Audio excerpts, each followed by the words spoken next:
At least 42 terrorist attacks aimed at the United States have been thwarted since 9/11. Tools like the Patriot Act have been instrumental in finding and stopping terrorists. Shouldn't we have a long-range extension of the investigative powers contained in that act so that our law enforcement officers can have the tools that they need? Speaker Gingrich, only this weekend there was an alleged terror plot uncovered in New York City. What do you think? Well, I think that Attorney General Meese has raised a key point, and the key distinction for the American people to recognize is the difference between national security requirements and criminal law requirements. I think it's desperately important that we preserve your right to be innocent until proven guilty if it's a matter of criminal law. But if you're trying to find somebody who may have a nuclear weapon that they are trying to bring into an American city, I think you want to use every tool that you can possibly use to gather the intelligence. The Patriot Act has clearly been a key part of that, and I think looking at it carefully and extending it and building an honest understanding that all of us will be in danger for the rest of our lives. This is not going to end in the short run, and we need to be prepared to protect ourselves from those who, if they could, would not just kill us individually, but would take out entire cities. Congressman Paul, I suspect you disagree. I do. Tell us why. I think the Patriot Act is unpatriotic because it undermines our liberty.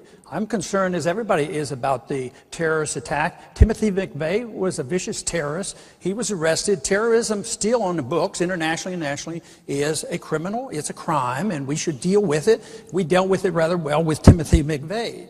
But why I really fear it is we have drifted into a condition that we were warned against, because our early founders were very clear. They said, don't be willing to sacrifice liberty for security. Today, it seems too easy that our government and our Congresses are so willing to give up our liberties for our security. I have a personal belief that you never have to give up liberty for security. You can still provide security without sacrificing our Bill of Rights. On September 11, 2001, the United States was attacked in a systematically designed suicide mission in which historic and heavily populated buildings were targeted. Following the deaths of roughly 3,000 Americans, the United States longed for revenge, and thus President Bush signed the Patriot Act into law a mere 45 days after the events that took place. The Patriot Act has immensely and unconstitutionally expanded the authority of the government to spy on its citizens with few safeguards in place.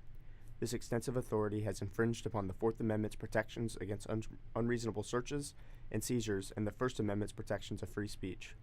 In December 2013, a poll was conducted by the Washington Post that shows 66% of Americans are concerned with the collection of their personal information by the NSA. Privacy is also shown to be a bipartisan issue, as ABC reports that 70% of Democrats and 77% of Republicans believe the NSA spying programs justified by the Patriot Act are intrusive on their constitutional rights.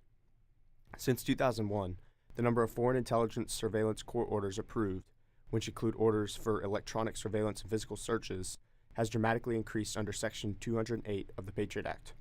A National Security Letter, an NSL, is an administrative subpoena issued by the Federal Bureau of Investigation of the FBI and authorized national security investigations, quote, to protect against international terrorism or clandestine intelligence activities, i.e. spying, end quote, and authorizes the FBI to seek such information that is, quote, relevant to an authorized national security investigation. Section 505 of the Patriot Act has reduced the legal standard for issuing national security letters.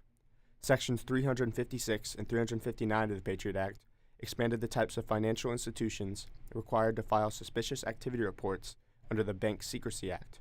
These reports include detailed personal and account information and are turned over to the Treasury Department and the FBI. These provisions have increased the ability of the national government to monitor and spy on its citizens. Although, despite all of the drawbacks of the Patriot Act, 94% of all major terrorist attacks have been thwarted since its implementation.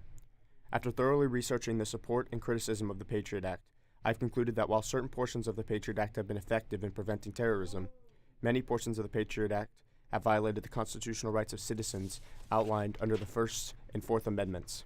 I propose adding provisions to Section 208, FISCA, 505, the National Security Letters, and Sections 356 and 359, which deal with financial reports, by increasing judicial oversight and adding additional safeguards to protect the rights and interests of all Americans.